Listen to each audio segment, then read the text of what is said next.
Juan Manuel de Rosas ha sido traicionado.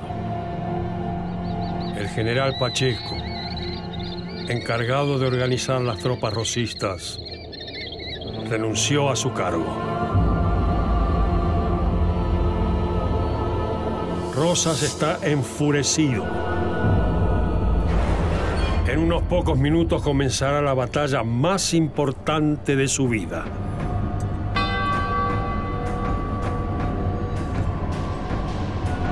El aire está lleno de interrogantes. Pero Rosas se jura vencer a su gran enemigo, Justo José de Urquiza. Un soldado se le aproxima rápidamente. Le informa que el ejército grande de Urquiza está cerca. El caudillo se prepara a atacar, despertando la furia de sus tropas.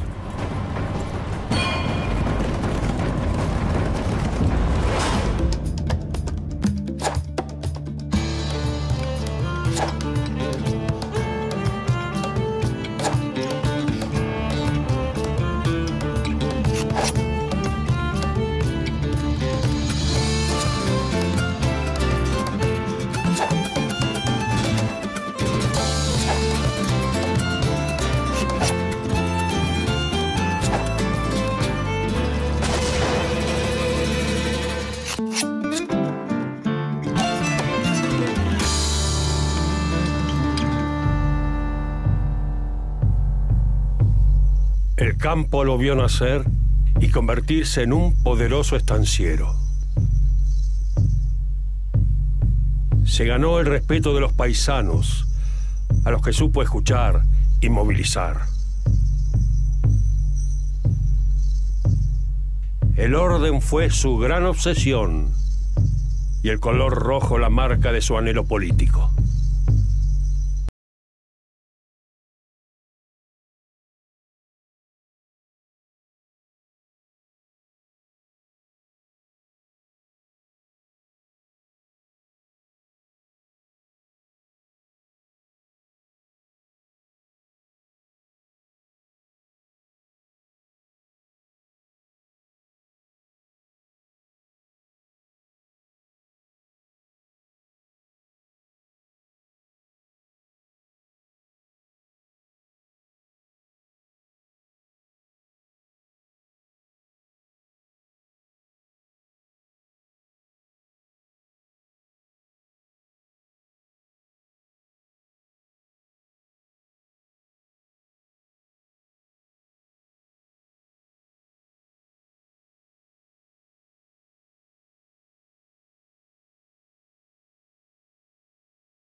De la historia argentina y bueno, tiene que ver con muchas cosas, pero tiene que ver, diría yo, en primer lugar con que la historia de Rosas o las primeras historias de Rosas fueron construidos por una generación de personas que combatían contra Rosas y que son las que además llegaron al poder cuando Rosas cayó.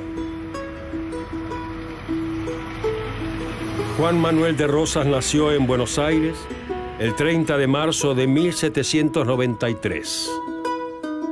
Su padre fue León Ortiz de Rosas, un militar que descendía de una respetada familia española. Su madre fue Agustina Teresa López y Osornio, quien poseía un importante patrimonio y se encargaba de administrar la estancia El Rincón. La infancia de Juan Manuel transcurrió entre la vida de campo y la vida de la ciudad.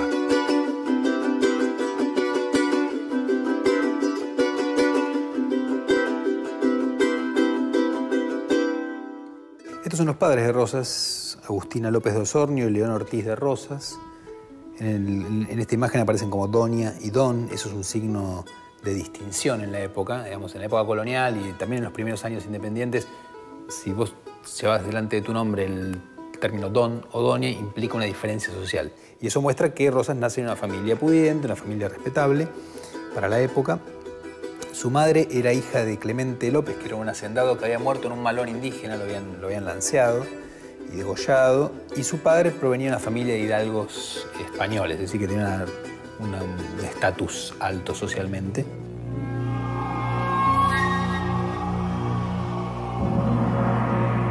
En 1806, cuando se produjo la primera invasión inglesa, Juan Manuel, con apenas 13 años, se presentó ante Santiago de Liniers. En los ojos celestes de aquel muchacho brillaba el vigor y el entusiasmo que mucho tiempo después harían de él un caudillo. Liniers lo destinó como servidor de cañón. Durante su labor, el joven vivió en primera persona la lucha encarnizada por defender la ciudad de los invasores.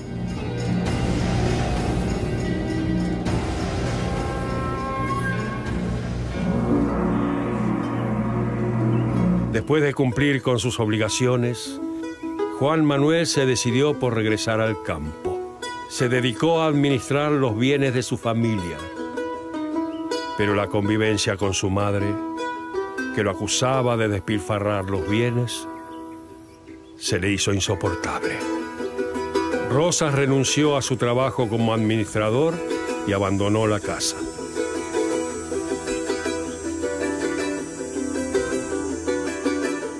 Ella se molesta con cómo él administra la propiedad familiar, que llamaba El Rincón, y él termina yéndose de ahí y de hecho tuvo varios problemas para que aceptaran su casamiento. En aquellos tiempos se había enamorado de una joven llamada Encarnación Ezcurra. En 1813 se convirtió en su esposa, con la que tendría 3 hijos. Manuelita fue uno de ellos. Casado e independizado de su madre, Rosas buscó tener un patrimonio económico propio. Esto lo llevó a asociarse con sus amigos Luis Dorrego y Juan Nepomuceno Terrero. La sociedad que formaron se dedicó a la construcción de un saladero en Quilmes y luego a la compra y venta de tierras y ganado. Con gran éxito. Los logros de Rosas se iban convirtiendo en signos de grandes cosas por venir.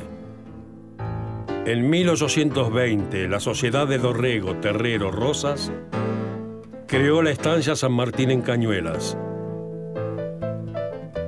y Los Cerrillos en Guardia del Monte. Esta última poseía 300.000 hectáreas de extensión. La habilidad de Rosas para administrar las propiedades lo convirtió en un hacendado clave de la región. Esto le permitió, de a poco, relacionarse con la política, presentando peticiones a los sucesivos gobiernos, abogando por los intereses de los productores ganaderos y saladeros. Y él, incluso como administrador, escribe una instrucción que se llama Para los mayordomos de estancia, donde se muestra muy estricto en en cómo controlar la producción. Porque en esa época hay un problema muy grande, y es que uno piensa desde ahora, ¿no? Y dice, bueno, el campo alambrado, controla. En esa época no hay alambrado, no hay forma de controlar la producción. Entonces las vacas obviamente no son ordenadas, se van moviendo. Entonces, y eso implica que hay mucho robo de vacas, que los peones pueden estar, pero también pueden irse porque tienen formas alternativas a su salario para sobrevivir. Cazar nutrias, lo que se llama el bicherío, con lo cual es muy difícil tener el orden que un estanciero quiere tener. Y Rosas intenta hacerlo mediante un texto sumamente obsesivo en el cual marca perfectamente cómo controlar a la estancia, y eso también le da prestigio como administrador, ¿sí? Y también lo que va a hacer es que él, en su experiencia como administrador y como estanciero, adquiere una gran habilidad en la relación con la población rural, particularmente con los sectores populares.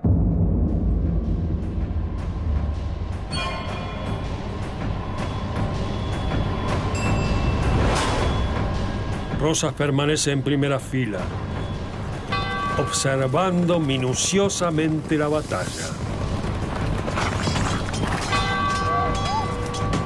Sus soldados luchan vigorosamente contra los enemigos litoraleños.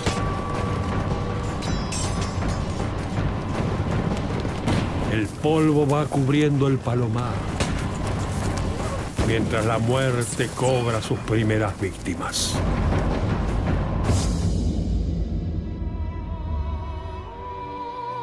Las balas llegan cerca del corcel de Rosas. Un relincho saca de sus pensamientos al restaurador. Domina su rocín mientras escucha los gritos de sus hombres. En 1820 se produjo un acontecimiento decisivo. El litoral se enfrentó a Buenos Aires en la cañada de Cepeda. Los caudillos López y Ramírez vencieron al poder central, que quedó destruido. Alguien tenía que ocupar de forma interina el cargo de gobernador. Varios gobernadores estuvieron interesados en ocupar el puesto, pero no lograron consolidarse. Finalmente, Manuel Dorrego, coronel del ejército y hermano del socio de Rosas, fue elegido gobernador interino de la provincia de Buenos Aires. Dorrego usó las milicias para defender la ciudad de un nuevo ataque del santafesino López. Rosas, que servía en la milicia, proveyó al gobernador con 500 de sus colorados, milicianos que vestían de camiseta y chiripá rojos. Dorrego luchó duramente contra las fuerzas santafesinas y los expulsó de la provincia, pero luego invadió Santa Fe y fue vencido. Esto condujo a que la Junta de Representantes le quitara el poder al derrotado Dorrego. Rosas, al tanto de las noticias, convocó a los generales Martín Rodríguez y Gregorio Araoz de la Madrid. Ahí aparece Rosas. Él interviene de manera muy destacada para favorecer una solución política en Buenos Aires, que es la llegada al gobierno de Martín Rodríguez.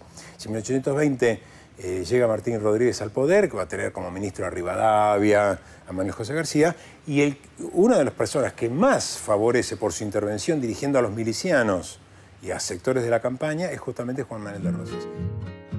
A la sombra de un ombú, Rosas manifestó su apoyo político y económico a Rodríguez para que fuera gobernador de Buenos Aires. Con este aporte clave de Rosas, Rodríguez fue elegido gobernador por la Junta de Representantes. Pero como la mayor parte de las milicias de la ciudad seguían a Manuel Dorrego, se rebelaron furiosamente contra Rodríguez. El gobernador escapó al campo y se comunicó de inmediato con Rosas, solicitándole ayuda. Entretanto, en Buenos Aires, los rebeldes ocuparon la Plaza de la Victoria. Exigían el retorno de Dorrego a viva voz. Rosas no perdió tiempo. Ordenó a su caballería de colorados que tomase la plaza por la fuerza. Los dos bandos colisionaron violentamente. El ataque derivó en una masacre. 300 personas perdieron la vida. Gracias a su actuación, Rosas fue aclamado como el restaurador del orden. En octubre de 1820, Dorrego pierde el poder, es decir, después de su fallida invasión a Santa Fe, y es reemplazado por Martín Rodríguez. Pero partidarios de Dorrego en la ciudad se levantan a favor suyo. Dorrego no participa de ese levantamiento, pero sí un montón de gente que quiere que él siga como gobernador. Y entonces Rosas interviene militarmente, o sea, al mando de su milicia, los Colorados del Monte, y derrota con esas tropas rurales a la milicia de la ciudad e impone de nuevo el orden, por lo cual es saludado fuertemente por la prensa, por muchos que lo consideran un constructor del orden. Este caudillo, que administró exitosamente sus estancias, formó su patrimonio económico propio y proveía a la gobernación de Buenos Aires de sus colorados, se consagraba. Fray Cayetano Rodríguez le dedicó el siguiente soneto: grabad por siempre en vuestros corazones de Rosas la memoria y la grandeza, pues restaurando el orden os avisa que la provincia y sus instituciones salvas serán. La ley es vuestra empresa, la bella libertad vuestra divisa. Rosas mantuvo una buena relación con los indígenas, gracias a su experiencia como estanciero y su conocimiento de la frontera. Cuando en 1821 el gobernador Rodríguez inició una violenta campaña con el objetivo de apropiarse de algunas tierras de indígenas y de tomar represalia por un malón, Rosas se opuso y cortó su relación con el gobernador, a quien había apoyado para alcanzar la gobernación. Regresó a su labor en las estancias, distanciándose de la política. En 1824, un Congreso Constitucional convocado en Buenos Aires nombró al unitario Bernardino Rivadavia como presidente de la República. Hasta entonces, Rosas nunca se había opuesto a las decisiones de ese dirigente político. Ahora Rivadavia quiso dividir la provincia de Buenos Aires en dos. Por un lado la región norte, con capital en San Nicolás, y por el otro la del sur, con capital en Chascomús. Propuso además la nacionalización de la aduana, proceso que perjudicaba los intereses de los productores ganaderos. Rosas y un numeroso grupo de estancieros se opusieron a Rivadavia exigiéndole su renuncia, la cual se produjo ante las muchas oposiciones que levantó su presidencia.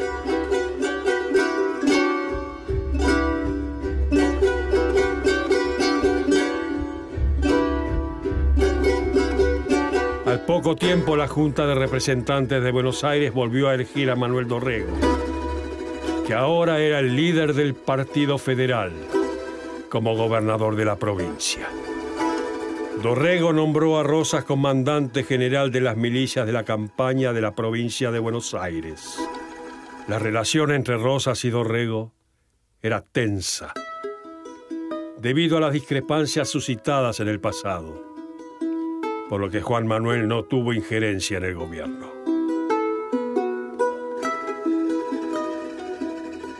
Dorrego se encontró en una posición complicada, pues la provincia se hallaba en estado crítico tras la costosa guerra con el Brasil, que se libró entre 1825 y 1828. Preocupado por la situación de Buenos Aires, donde la tensión política entre unitarios y federales iba en aumento, le ofreció su apoyo a Dorrego, pero este no lo aceptó. Los recelos de Rosas eran correctos. Una insurrección unitaria comandada por Juan Lavalle estalló en la ciudad y tomó el poder. Dorrego escapó a la campaña. A pesar de las advertencias de Rosas, Dorrego se enfrentó con Lavalle y fue derrotado en Navarro.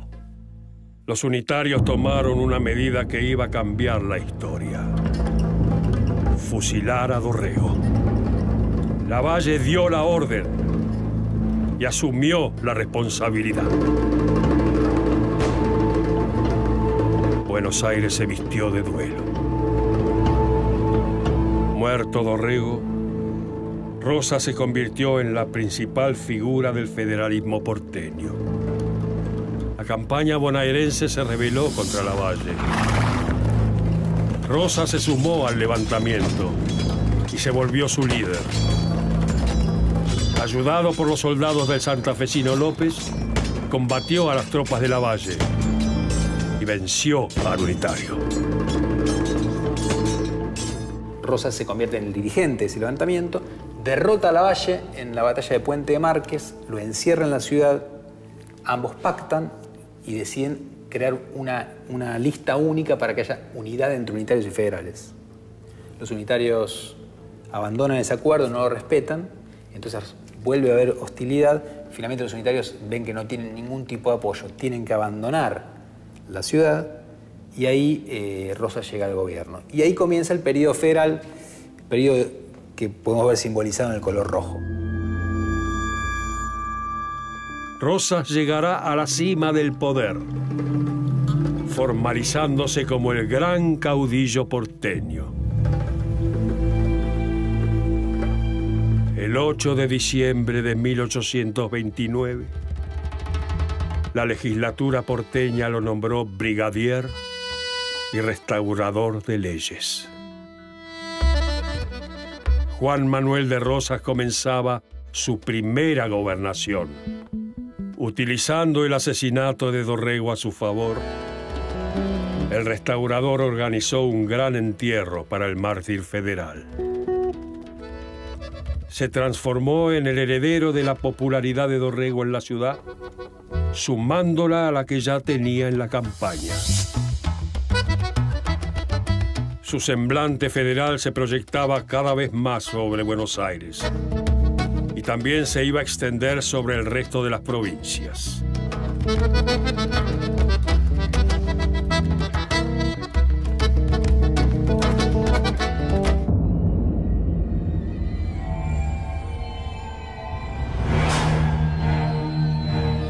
Urquiza está ganando. La contienda se ha vuelto caótica.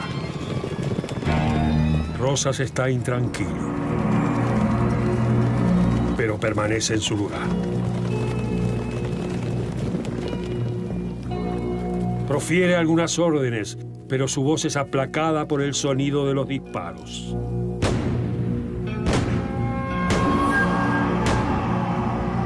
La derrota está recayendo del lado porteño. El caudillo percibe una sutil sombra que va cubriendo su figura. Ahora, la noche lo aplasta. Las palomas cruzan el cielo, cubierto con humo negro.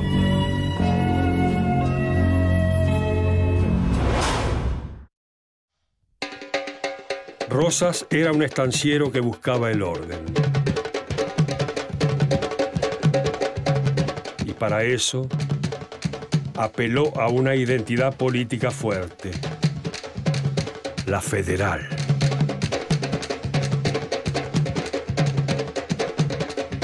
Para conquistar el orden, todos debían ser federales. Esto lo llevó a firmar un decreto que obligaba a utilizar la divisa federal color punzó. Aunque sus adversarios, los unitarios, habían fracasado en Buenos Aires, habían triunfado en muchas provincias. Liderados por el general Paz, conformaron la Liga del Interior.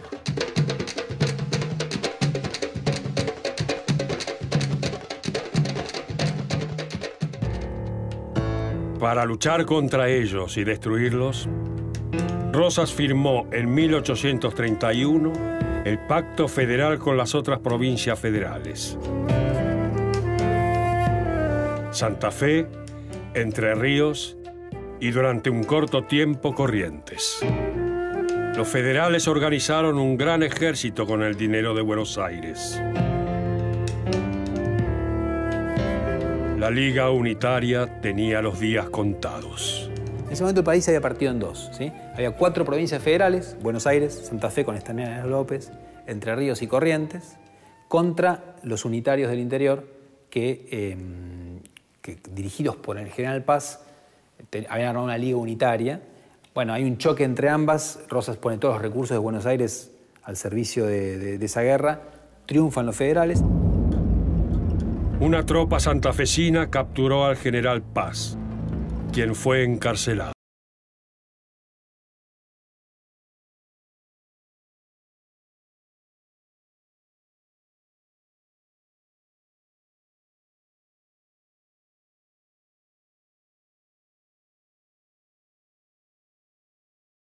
López le propuso a Rosas que convocara a un congreso constituyente, pero el restaurador se negó, afirmando que el territorio rioplatense todavía no estaba pacificado.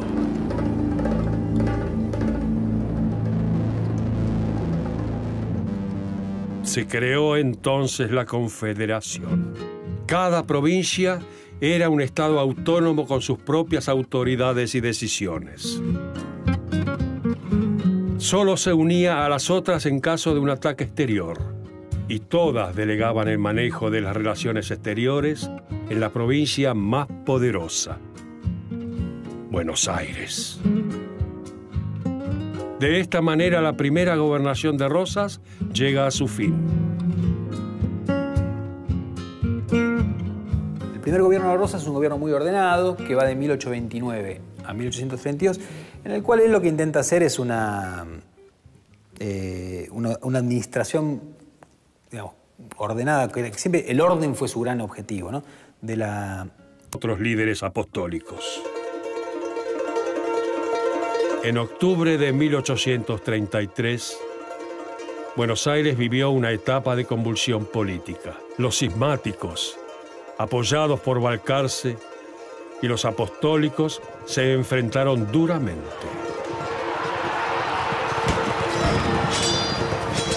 Encarnación aprovechó la situación y organizó un levantamiento popular, conocido como la Revolución de los Restauradores.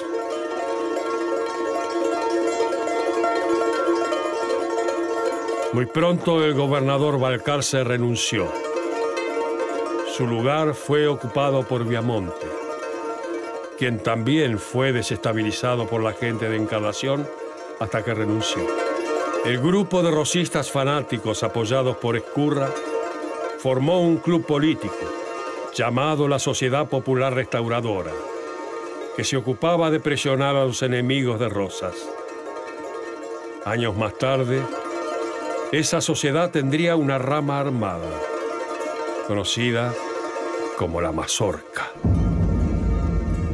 La mazorca fue un instrumento del rosismo, claramente, para doblegar a los enemigos de Rosas en la ciudad de Buenos Aires, y no cabe ninguna duda que la mazorca ejercía el terror, es decir, que mataba gente, sobre todo amedrentaba, más que mataba. En algunos momentos donde hubo, es decir, en algunos momentos de crisis muy fuerte del gobierno, donde parecía que el gobierno estaba acosado por un conjunto de enemigos, en esos momentos por ahí la labor de la mazorca, digamos, se convertía en más sanguinaria, más dura, de atacar por la calle a enemigos, a gente que era claramente, se sabía que era enemigo del régimen, incluso de matar a unos cuantos.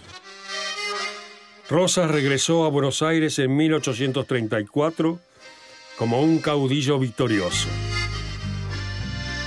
La Sala de Representantes lo eligió gobernador tras la renuncia de Viamonte.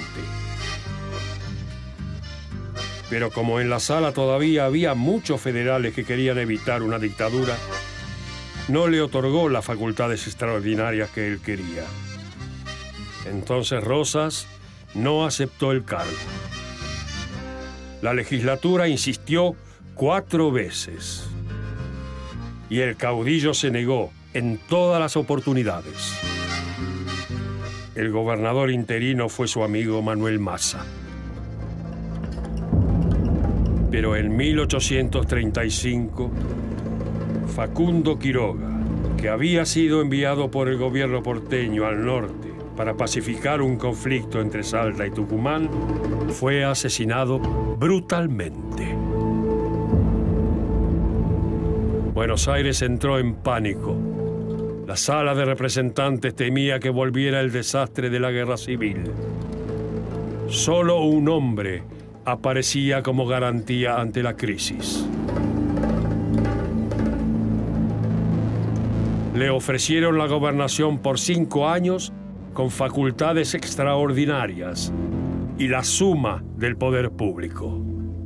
Rosas tendría en sus manos el control absoluto del poder legislativo, ejecutivo y judicial. Pero para legitimar ese poder, Rosas pidió que se confirmara su nombramiento mediante plebiscito. Así comenzaba la segunda era del restaurador de las leyes.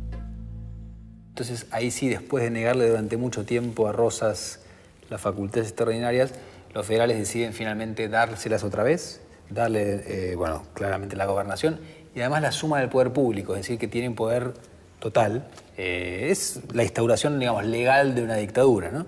No era fácil preservar instituciones en un país que estaba constantemente asediado por potencias extranjeras y que estaba en guerra. Pero de todo lo que puede decirse es que Rosas respetó las instituciones legislativas. Todos los años se reunía la legislatura y todos los años le ratificaba el poder a Rosas. No era que Rosas se lo dieron una vez y después se olvidó. Todos los años él convocaba a la legislatura y respetaba a la legislatura.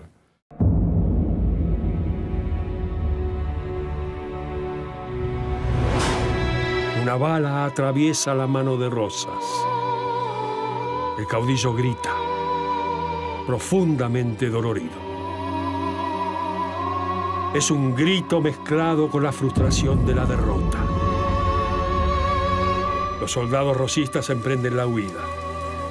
Rosas intenta domarlos, pero es demasiado tarde. El restaurador se tapa rápidamente la herida. Con su otra mano tironea de su corcel y se aleja del campo de batalla. A medida que se distancia, sus ojos se cubren de lágrimas y sangre.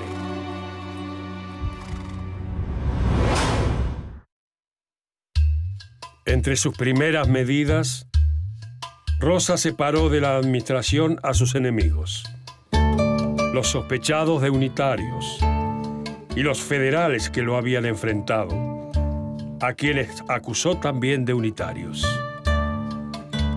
Muchos se exiliaron.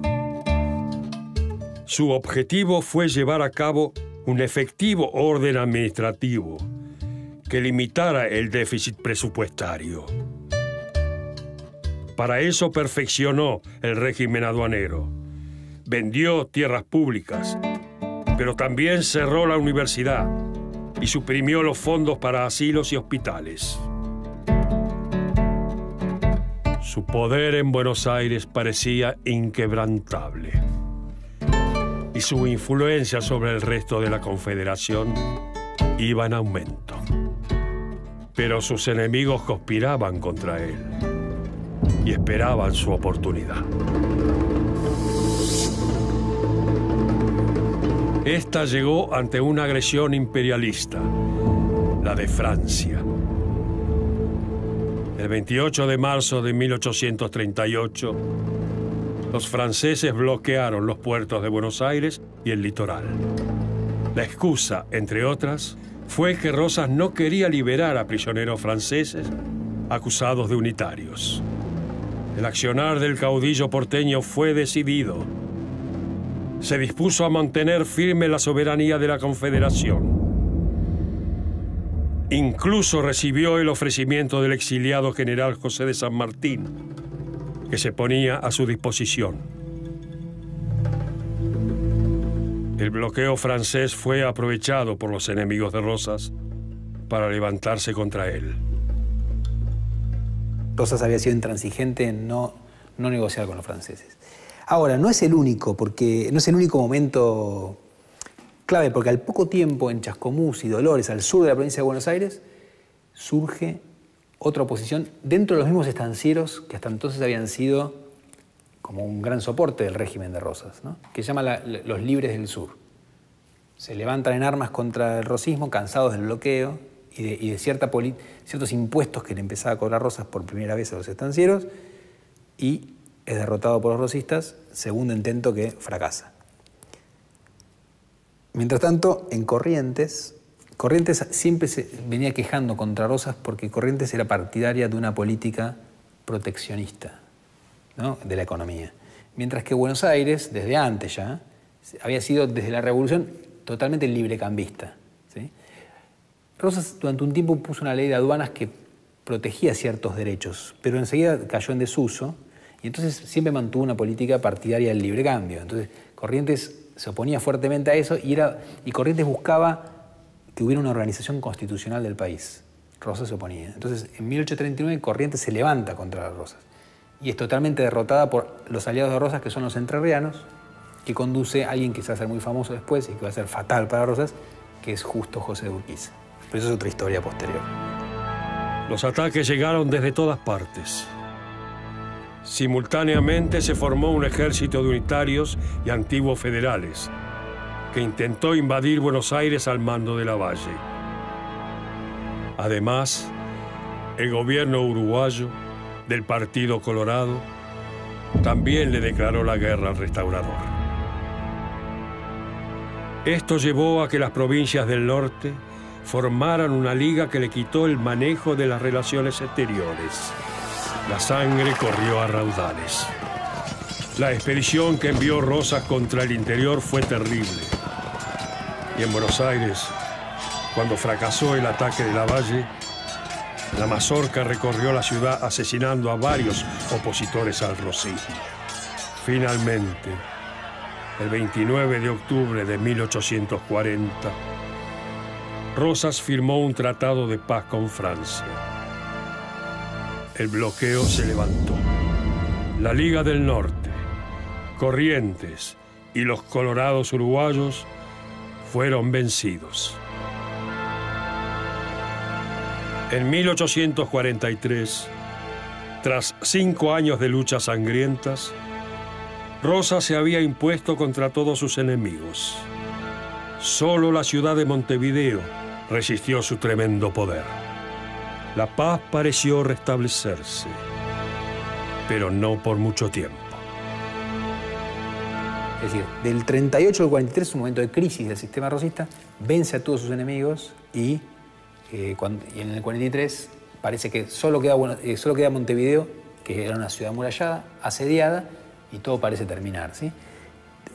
Lo que hace Rosas es también sitiar a Montevideo por el río, y cuando parece que va a caer Montevideo, intervienen otra vez Francia, pero esta vez aliada con Inglaterra. En 1845, una flota anglo-francesa bloqueó el puerto de Buenos Aires. Su objetivo era evitar que Rosas tomara Montevideo y lograr la libre navegación del río Paraná, para así obtener todos los beneficios comerciales. Hasta entonces, Rosas había mantenido una excelente relación con los británicos. Pero el cambio de política de Gran Bretaña lo enfureció. Rosas decidió darles batalla.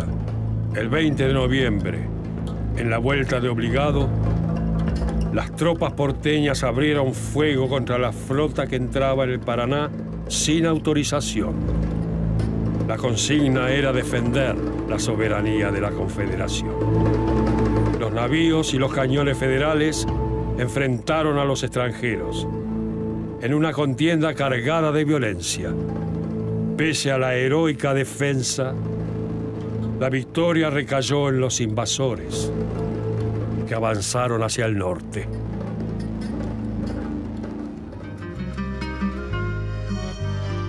Dos años más tarde, en 1847, Inglaterra y Francia levantaron el bloqueo sobre Buenos Aires. El restaurador se presentó ante el mundo como el único mandatario del continente que había logrado resistir a las naciones más poderosas de Europa. Esto le dio un gran prestigio en toda América e hizo que la Confederación se hiciera conocida en Europa. Desde Francia, San Martín le envió su sable a Rosas. El sable que me ha acompañado en toda la guerra de la independencia de la América del Sur. Le será entregado al general de la República Argentina, don Juan Manuel de Rosas, como prueba de satisfacción que como argentino he tenido al ver la firmeza con que ha sostenido el honor de la República contra las injustas pretensiones de los extranjeros que tratan de humillarla. Rosas estaba en su apogeo. En el litoral y el interior, todos los gobernadores seguían sus indicaciones. Solo había una identidad política: el federalismo. El disenso ya no estaba permitido. Había pintado el país de rojo federal. En la década de 1840, Buenos Aires vivió un gran crecimiento económico bajo su mando. Sus enemigos exiliados lo reconocían y destacaban el orden que había logrado. Rosas quería combinar la amenaza del uso de la fuerza con la negociación. Esta es una bandera que usó su ejército. Llegaban muchos soldados negros, por ejemplo, y crea una nueva política en la frontera que se llama la política del negocio pacífico. ¿Qué hace? Negocia con los indígenas. Algunos se convierten en lo que él llama indios aliados y otros en indios amigos. Los amigos son indígenas que viven del lado porteño, digamos, de la frontera y que se instalan a cambio de recibir bienes de Rosas y también de poder trabajar la tierra del lado de adentro de la frontera, ¿sí? Mirando desde Buenos Aires. Y los aliados viven del otro lado de la frontera, pero justamente a cambio de recibir bienes, etcétera, negocian constantemente y le permiten a Rosas, por ejemplo, enfrentar los ataques de los indios enemigos, ¿sí? Entonces, lo que genera es que a partir de esta expedición, y ya desde antes, porque él venía armándolo de a poco, se genera una época de mucha paz en la frontera. El caudillo se sentía invencible, pero estaba equivocado. El 1 de mayo de 1851, Justo José de Urquiza, el gran aliado de Rosas en el litoral, se pronunció en su contra. El enterriano acusaba a Rosas de negarse a dotar al territorio nacional con una constitución y de impedir la libre navegación de los ríos, lo cual perjudicaba al litoral. El restaurador mantuvo su posición de siempre. Explicó que primero había que lograr una paz duradera para luego convocar a un Congreso Constituyente. Pero ya era demasiado tarde. Urquiza avanzó hacia Buenos Aires junto a su ejército grande. Alianza militar entre Entre Ríos, Corrientes, Brasil y Uruguay. El 3 de febrero de 1852, el ejército grande de Urquiza combatió al ejército de Rosas en el Palomar de Caseros. Rosas permaneció toda la batalla en primera fila y a pesar de recibir un balazo en su mano derecha, creyó que la victoria sería suya. Una ilusión que tenía sabor a desesperación. El restaurador se percató de que Urquiza ganaría la contienda. Rosas se retiró velozmente, encaminándose hacia Buenos Aires. Una vez en la legislatura, escribió con su mano lastimada: Señores representantes, he llegado el caso de devolveros la investidura de gobernador de la provincia y la suma del poder público, con lo que os dignasteis honrarme. Creo haber llenado mi deber, como todos los señores representantes, nuestros conciudadanos, los verdaderos federales y mis compañeros de armas. Sin más, no hemos hecho en el sostén sagrado de nuestra independencia, de nuestra integridad y de nuestro honor. Es porque más no hemos podido. Permitidme que al despedirme de vosotros os reitere el profundo agradecimiento. Herido en la mano derecha y en el campo, perdonad que os escriba con lápiz esta nota y con una letra trabajosa.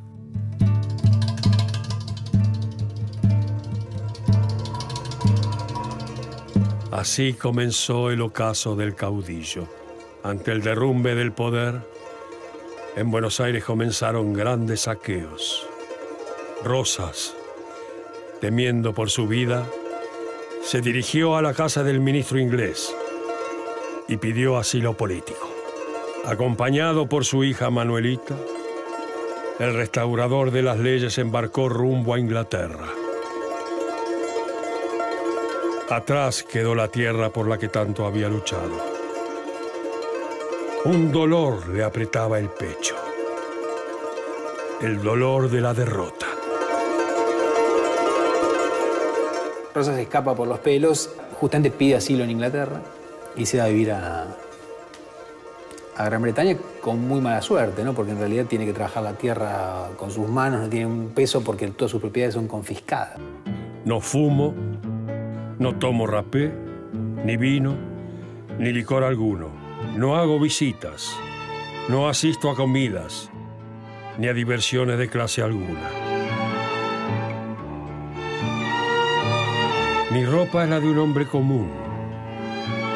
Mis manos y mi cara son bien quemadas y acreditan cuál y cómo es mi trabajo diario, incesante. Mi comida es pedazo de carne asada y mi mate, nada más.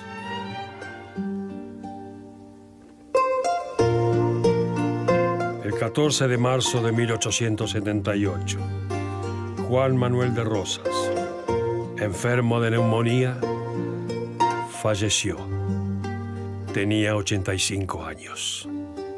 En su testamento expresó: mi cadáver será sepultado en el cementerio católico de Southampton, hasta que en mi patria se reconozca y acuerde por el gobierno la justicia debida a mis servicios.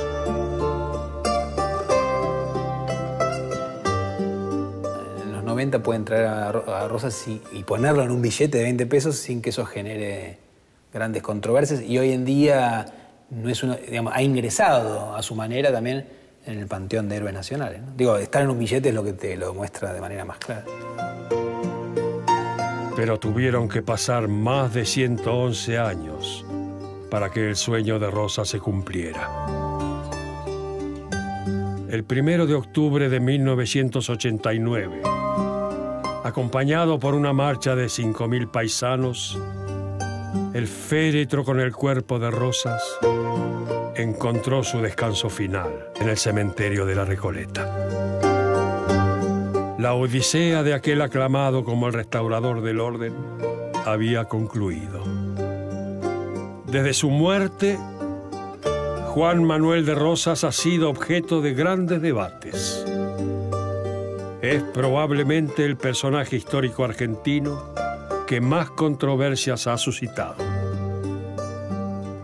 Por un lado, se lo ha reconocido como un astuto diplomático, y su defensa de la soberanía lo hizo valerse la admiración de hombres como José de San Martín. Por otro lado, Rosas era un tirano, el gran desastre de la historia argentina. Esta fue la vida de un caudillo amado y odiado, el polémico restaurador de las leyes, Juan Manuel de Rosas.